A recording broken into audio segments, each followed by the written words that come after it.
Surprise, surprise, we killed some more bottles. So let's go through them and see if we'd buy them again.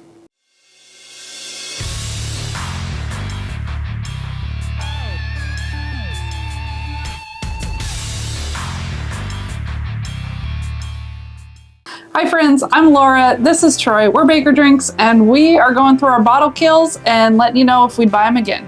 First one is Crest Winter Fire. This is a flavored whiskey that we got from a local distillery. It has bourbon whiskey with natural cinnamon and orange flavors and brown sugar added. It's only 73 proof. It's like a refrigerator door old fashioned.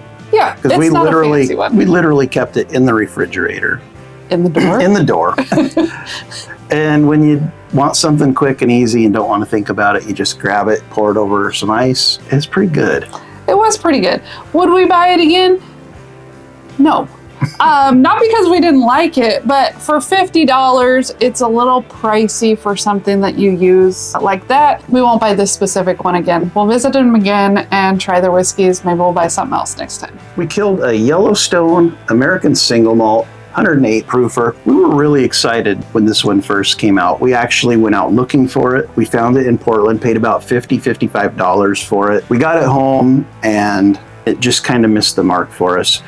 We drank a little bit of it and we finished this in cocktails. Would we buy it again? No.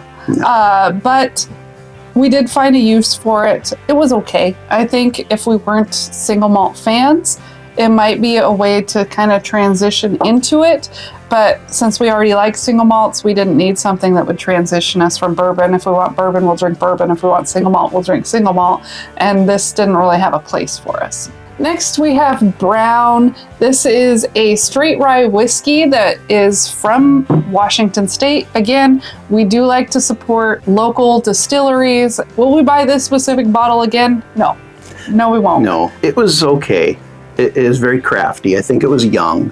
And again, we finished this one in cocktails. You know, I've heard somebody say recently on one of our live streams, all whiskeys matter, even if you got to drink them in a cocktail. We definitely will keep trying from this distillery, and eventually there will be something else that we prefer more, and then we'll buy it again. We've got an Elijah Craig single barrel pick. This was from Barrels for Hope. This was the founder's pick. It's a 9-year. Elijah Craig picks are some of the best whiskey out there. We have quite a few, actually. We've got like 20-ish.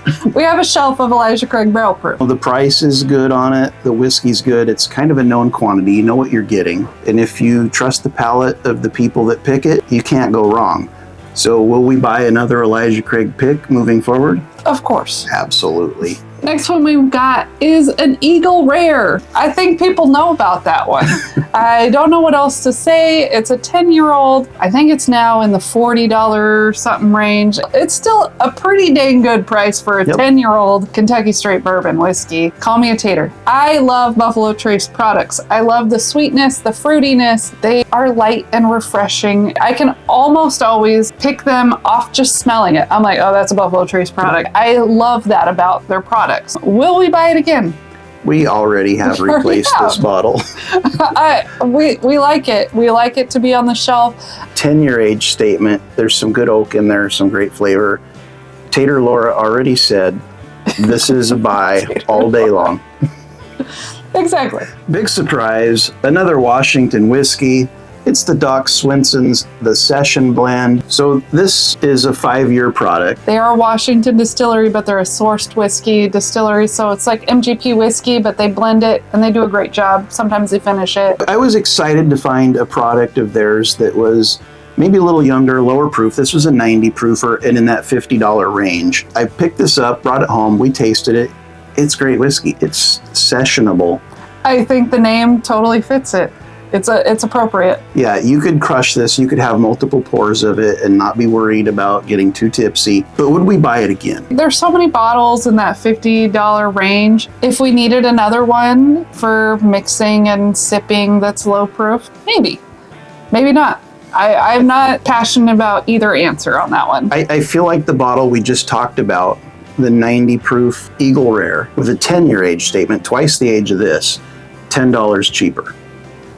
I feel like that's the buy, and this was a one and done. We're not steering people away from it. Nope. It's just you don't always need 20 bottles in the same price range and quality. Yeah. Maybe pick one or two. If you know us at all, Troy has said many times he is not a fan of Dickel. I am not passionate one way or the other. I kind of like that minerality that you can get from it. But this next one is a George Dickel product, kind of. It's Dickel and Leopold Brothers. This is a blend. It's rye whiskey, 100 proof. This bottle was over $100 though. Yeah, a couple years ago when this bottle came out, there was a lot of hype around it. We picked it up. We took a chance on it. I'm not going to say it was bad. The one thing that stands out about this bottle was that very high viscosity mouthfeel. And I think that came from the Leopold Brothers 3-chamber rye. That kind of stood out about it, but not much else. We drank a little bit of it initially. We sampled some out. We shared it with some friends. And then it kind of sat in the back of the shelf for over a year. And we didn't know what to do with it. We put it in some cocktails and we finished this guy off at over $100. Would I buy it again? No. No. I did enjoy it though. It had good, unique flavor. It had a unique profile to it. The problem is that uniqueness wasn't necessarily a good thing. I think I prefer a traditional tasting rye whiskey over this. This is definitely interesting. And Laura said unique multiple times. It just does not have a place on our shelf any longer. This one is a one-time purchase. Not mad at the purchase. We drank it. We did our due diligence. We tried it in multiple different ways, and it just doesn't have a home with us anymore. We've got the Nulu Double Toasted. This is a Total Wine exclusive. We've been big fans of Nulu for a while. Mostly the picks. Some bigger whiskey tube channels have done picks, the Bourbon Junkies, ADHD, and we've absolutely loved the unique finishes that they come up with. So when I saw Double Toasted, I thought, well, toasted is good. Double Toasted's got to be better, right? It wasn't. This was kind of a clunker of a bottle, and it was expensive. This was about $100. It was kind of astringent. There's too much oak. That can happen. There's definitely too much oak. It was finished with toasted French staves, toasted bourbon on top of that. It was an experiment that missed the mark, in my opinion. I think the biggest problem is price. This is 4 to 7 year old whiskey that's $100. And me being not a huge fan of toasted products in general, I had no place for it. We will not buy it again. One and done. I've got Cream of Kentucky, straight rye whiskey, a bottled and bond. This is over $100 bottle. I don't have anything good to say about it. Yeah. So in general, we're fans of Cream of Kentucky, the bourbons. And I'm a rye guy. I had big expectations for this one. It's called Ryman Rye, which is an odd rye strain to begin with. I guess. I don't know much about the strains. It just had a weird flavor. It didn't taste like a traditional rye whiskey. If you gave me another one for free, I would say no thank you. It doesn't taste good. I mean, we did share it with some people. I don't know if they enjoyed it either. No one has told us one way or the other that this one was a poor sample. It did taste good in a cocktail. It's an expensive bottle to put in a cocktail. Would we purchase again? No. 100% no. We would not. We would not. No. This next one is going to speak to Laura's tater heart. We killed the Blandons. Look at that. This is probably our 4th or 5th Blandons we've killed. We got a few more to go to spell the word. I do like Blandons. I think it's a good whiskey if you can get it at MSRP. And when we were buying Blandons, we were getting it for about $58 to $65.